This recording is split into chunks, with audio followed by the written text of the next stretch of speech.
Subscribe to our YouTube channel and press the bell icon to get the latest updates. Thank you. Thank you all. Thank you, Governor, for that very, very generous introduction. It is true, when you walk in that gym and you say the name Pompeo, there is a whisper. I had a brother, Mark, who was really good, a really good basketball player. And how about another round of applause to the Blue Eagles Honor Guard and Senior Airman Kayla Highsmith and her wonderful rendition of the national anthem. Thank you, too, to Pastor Lori for that moving prayer. And I want to thank Hugh Hewitt and the Nixon Foundation for your invitation to speak at this important American institution. It's great to be sung to by an Air Force person, introduced by a Marine, and they let the Army guy in front of the Navy guy's house. It's all good. It's an honor to be here in Yorba Linda, where Nixon's father built the house in which he was born and raised. To all the Nixon Center board and staff who made today possible. It's difficult in these times. Thanks for making this day possible for me and for my team. We are blessed to have some incredibly special people in the audience, including Chris, who I've gotten to know, Chris Nixon. I also want to thank Tricia Nixon and Julie Nixon Eisenhower for their support of this visit as well. I want to recognize several courageous Chinese dissidents who have joined us here today and made a long trip. And to all the other distinguished guests, To all the other distinguished guests, thank you for being here. For those of you who got under the tent, you must have paid extra. And those of you watching live, thank you for tuning in. And finally, as the governor mentioned, I was born here in Santa, not very far from here. I've got my sister and her husband in the audience today. Thank you all for coming out. I bet you never thought that I'd be standing up here. My remarks today are the fourth set of remarks in a series of China speeches that I asked National Security Advisor Robert O'Brien, FBI Director Chris Wray, and the Attorney General Barr to deliver alongside me. We had a very clear purpose. A real mission was to explain the different facets of America's relationship with China, the massive imbalances in that relationship that have built up over decades, and the Chinese Communist Party's designs for hegemony. Our goal was to make clear that the threats to Americans that President Trump's China policy aims to address are clear, and our strategy for securing those freedoms established. You know, Ambassador O'Brien spoke about ideology. FBI Director Wray talked about espionage. Attorney General Barr spoke about economics. And now my goal today is to put it all together for the American people and detail what the China threat means for our economy, for our liberty, and indeed for the future of free democracies around the world. Next year marks half a century since Dr. Kissinger's secret mission to China, and the 50th anniversary of President Nixon's trip isn't too far away in 2022. You know, the world was much different then. We imagined engagement with China would produce a future with bright promise of comedy and cooperation. But today we're all still wearing masks and watching the pandemic's body count rise because the CCP failed in its promises to the world. We're reading every morning new headlines of repression in Hong Kong and in Xinjiang. We're seeing staggering statistics of Chinese trade abuses that cost American jobs and strike enormous blows to the economies all across America, including here in Southern California. And we're watching a Chinese military that grows stronger and stronger and indeed more menacing. I'll echo the questions ringing in the hearts and minds of Americans from here in California to my home state of Kansas and beyond. What do the American people have to show now, 50 years on, from engagement with China? Did the theories of our leaders that proposed Chinese evolution towards freedom and democracy prove to be true? Is this China's definition of a win-win situation? And indeed, centrally, from Secretary of State's perspective, is America safer? Do we have a greater likelihood of peace for ourselves and peace for the generations which will follow us? Look, we have to admit a hard truth. We must admit a hard truth that should guide us in the years and decades to come. That if we want to have a free 21st century and not the Chinese century of which Xi Jinping dreams, the old paradigm of blind engagement with China simply won't get it done. We must not continue it, and we must not return to it. As President Trump has made very clear, we need a strategy that protects the American economy and indeed our way of life. The free world must triumph over this new tyranny. Now, before I seem too eager to tear down President Nixon's legacy, I want to be clear that he did what he believed was best for the American people at the time, and he may well have been right. He was a brilliant student of China, a fierce Cold Warrior, and a tremendous admirer of the Chinese people, just as I think we all are. He deserves enormous credit for realizing that China was too important to be ignored, even when the nation was weakened because of its own self-inflicted communist brutality. In 1967, in a very famous foreign affairs article, Nixon explained his future strategy. Here's what he said. He said, taking the long view, we simply cannot afford to leave China forever outside of the family of nations. The world cannot be safe until China changes. Thus, our aim, to the extent we can, we must influence events. Our goal should be to induce change. And I think that's the key phrase from the entire article, to induce change. So with that historic trip to Beijing, President Nixon kicked off our engagement strategy. He nobly sought a freer and safer world, and he hoped that the Chinese Communist Party would return that commitment. As time went on, American policymakers increasingly presumed that as China became more prosperous, it would open up, it would become freer at home, and indeed present less of a threat abroad. It'd be friendlier. It all seemed, I am sure, so inevitable. But that age of inevitability is over. The kind of engagement we've been pursuing has not brought the kind of change inside of China that President Nixon had hoped to induce. The truth is that our policies and those of other free nations resurrected China's failing economy only to see Beijing bite the international hands that were feeding it. We opened our arms to Chinese citizens only to see the Chinese Communist Party exploit our free and open society. China sent propagandists into our press conferences, our research centers, our high schools, our colleges, and even into our PTA meetings. We marginalized our friends in Taiwan, which later blossomed into a vigorous democracy. We gave the Chinese Communist Party and the regime itself special economic treatment, only to see the CCP insist on silence over its human rights abuses as the price of admission for Western companies entering China.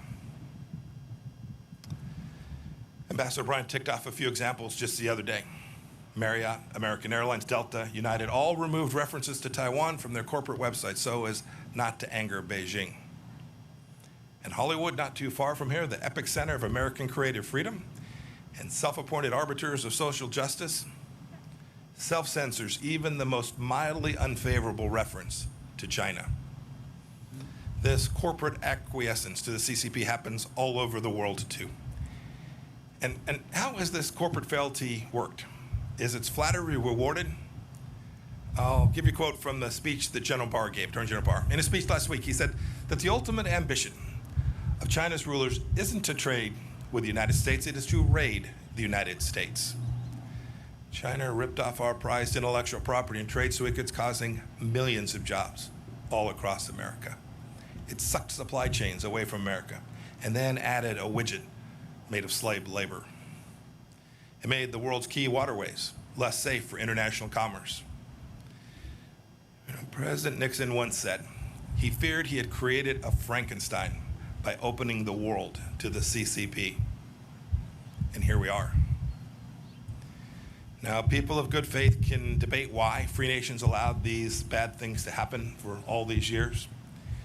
Perhaps we were naive about China's virulent strain of communism, or triumphalist after our victory in the Cold War, or cravenly capitalist, or hoodwinked by Beijing's talk of a peaceful rise.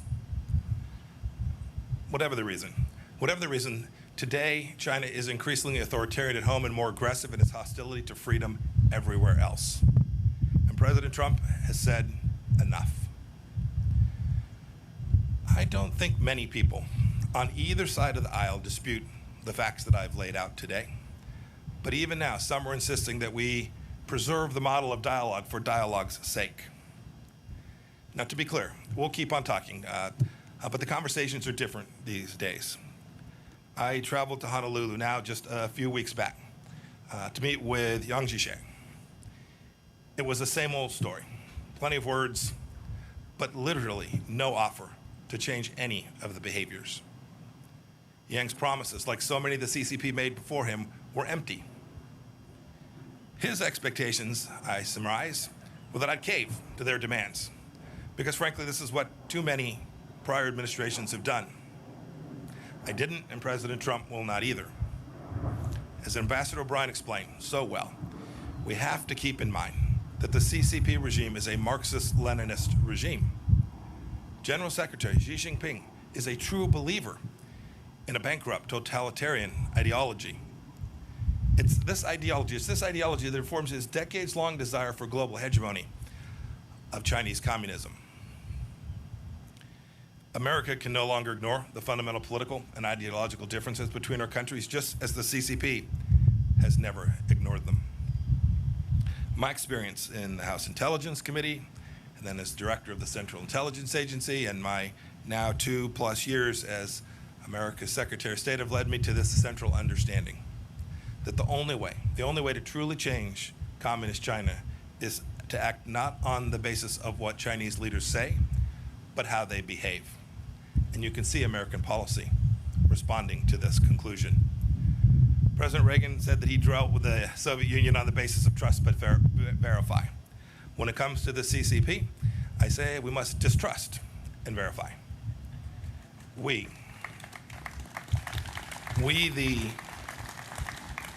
the freedom-loving nations of the world must induce China to change, just as President Nixon wanted. We must induce China to change in more creative and assertive ways because Beijing's actions threaten our people and our prosperity. We must start by changing how our people and our partners perceive the Chinese Communist Party. We have to tell the truth. We can't treat this incarnation of China as a normal country just like any other. We know that trading with China is not like trading with a normal law-abiding nation. Beijing threatens international agreements treats international suggestions agreements as suggestions, as conduits for global dominance. But by insisting on fair terms, as our trade representative did when he secured our Phase 1 trade deal, we can force China to reckon with its intellectual property theft and policies that have harmed American workers. We know, too, that doing business with a CCP-backed company is not the same as doing business with, say, a Canadian company. They don't answer to independent boards, and many of them are state-sponsored and so have no need to pursue profits. A good example is Huawei. We stopped pretending Huawei is an innocent telecommunications company just showing up to make sure you can talk to your friends.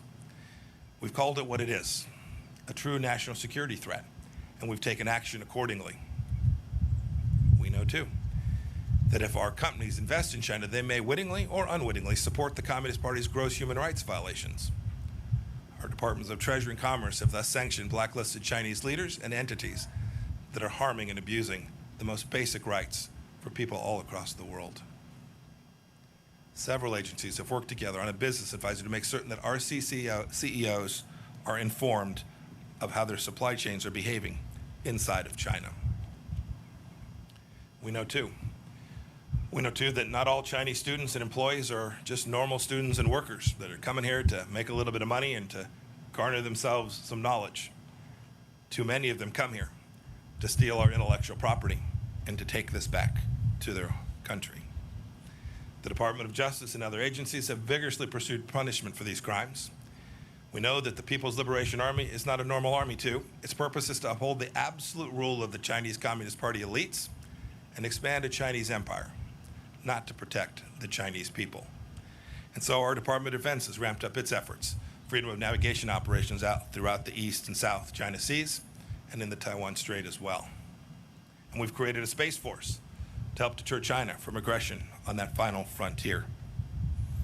And so too, frankly, we've built out a new set of policies at the State Department dealing with China, pushing President Trump's goals for fairness and reciprocity to rewrite the imbalances that have grown over decades. Just this week, we announced the closure of the Chinese consulate in Houston because it was a hub of spying and intellectual property theft. We reversed 2 weeks ago 8 years of cheek turning with respect to international law in the South China Sea. We've called on China to conform its nuclear capabilities to the strategic realities of our time. And the State Department at every level, all across the world, has engaged with our Chinese counterparts simply to demand fairness and reciprocity. But our approach can't just be about getting tough. That's unlikely to achieve the outcome that we desire. We must also engage and empower the Chinese people, a dynamic, freedom-loving people who are completely distinct from the Chinese Communist Party. That begins with in-person diplomacy. I've met Chinese men and women of great talent and diligence wherever I go. I've met with Uyghurs and ethnic Kazakhs who have escaped Xinjiang's concentration camps.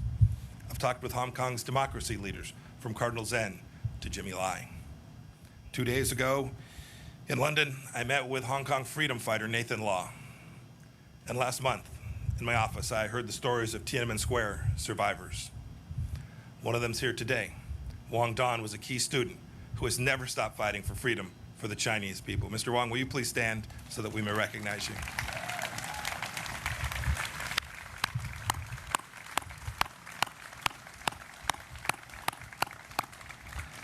Also with us today is the father of the Chinese democracy movement, Wei Jinsheng. He spent decades in Chinese labor camps for his advocacy. Mr. Wei, will you please stand?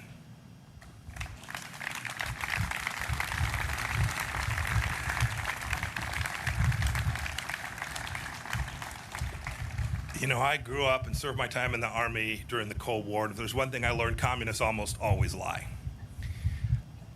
The biggest lie that they tell is to think that they speak for 1.4 billion people who are surveilled, oppressed, and scared to speak out.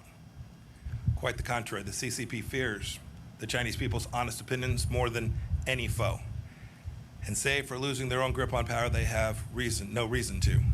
Just think how much better off the world would be, not to mention the people inside of China, if we had been able to hear from the doctors in Wuhan and they'd been allowed to raise the alarm about the outbreak of a new and novel virus. For too many decades, our leaders have ignored, downplayed the words of brave Chinese dissidents and warned us about the nature of the regime we're facing, and we can't ignore it any longer. They know as well as anyone that we can never go back to the status quo.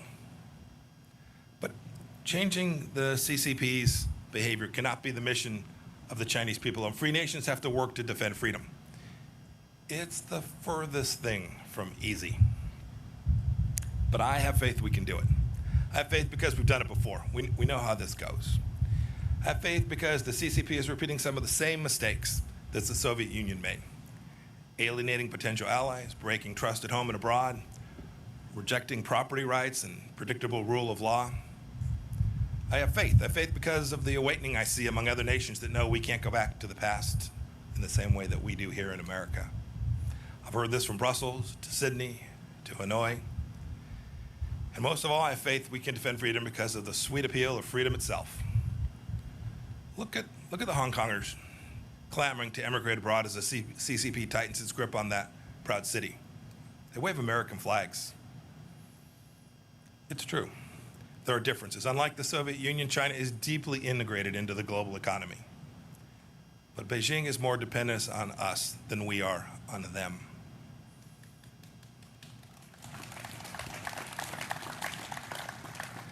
Look, I reject the notion that we're living in an age of inevitability, that some trap is preordained, that CCP supremacy is the future.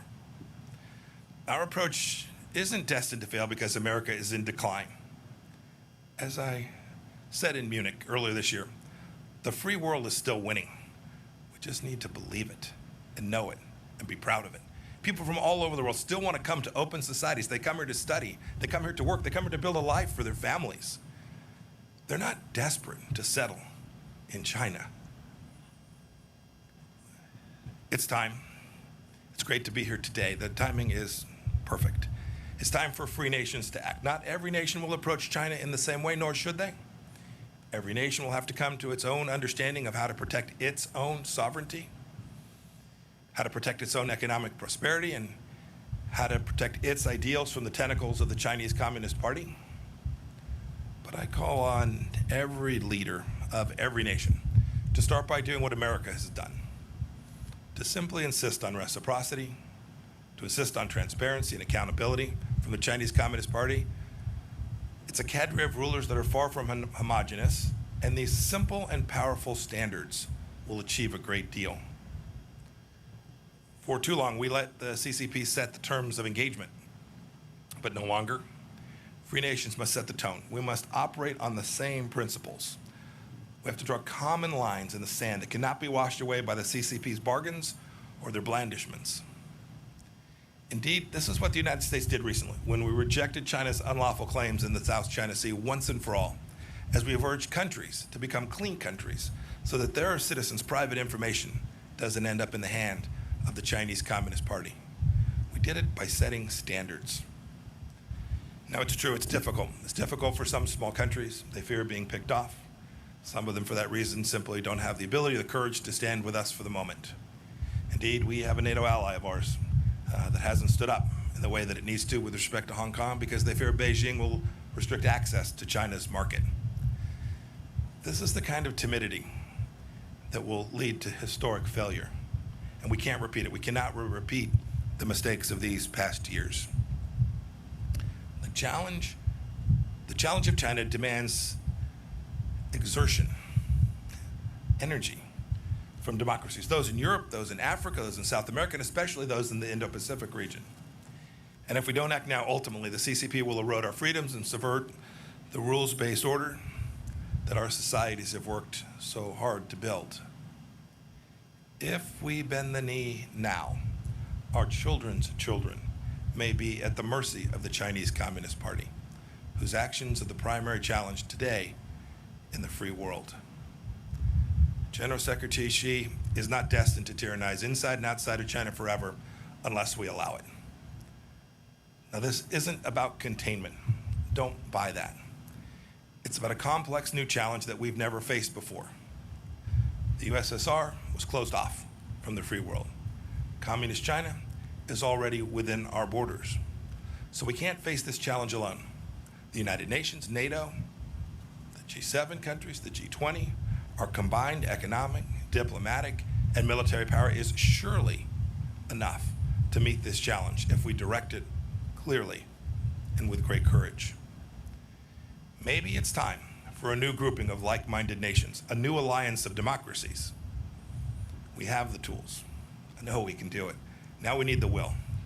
To quote scripture, I ask, is our spirit willing, but our flesh weak? If the free world doesn't change, Communist China will surely change us. There can't be a return to the past practices because they're comfortable or because they're convenient. Securing our freedoms from the Chinese Communist Party is the mission of our time, and America is perfectly positioned to lead it because our founding principles give us that opportunity. As I explained in Philadelphia last week, staring at Independence Hall, our nation was founded on the premise that all human beings possess certain rights that are unalienable, and it's our government's job to secure those rights. It is a simple and powerful truth. It's made us a beacon of freedom for people all around the world, including people inside of China. Indeed, Richard Nixon was right when he wrote in 1967 that the world cannot be safe until China changes. Now it's up to us to heed his words. Today, the danger is clear, and today the awakening is happening. Today, the free world must respond. We can never go back to the past. May God bless each of you. May God bless the Chinese people. And may God bless the people of the United States of America. Thank you all.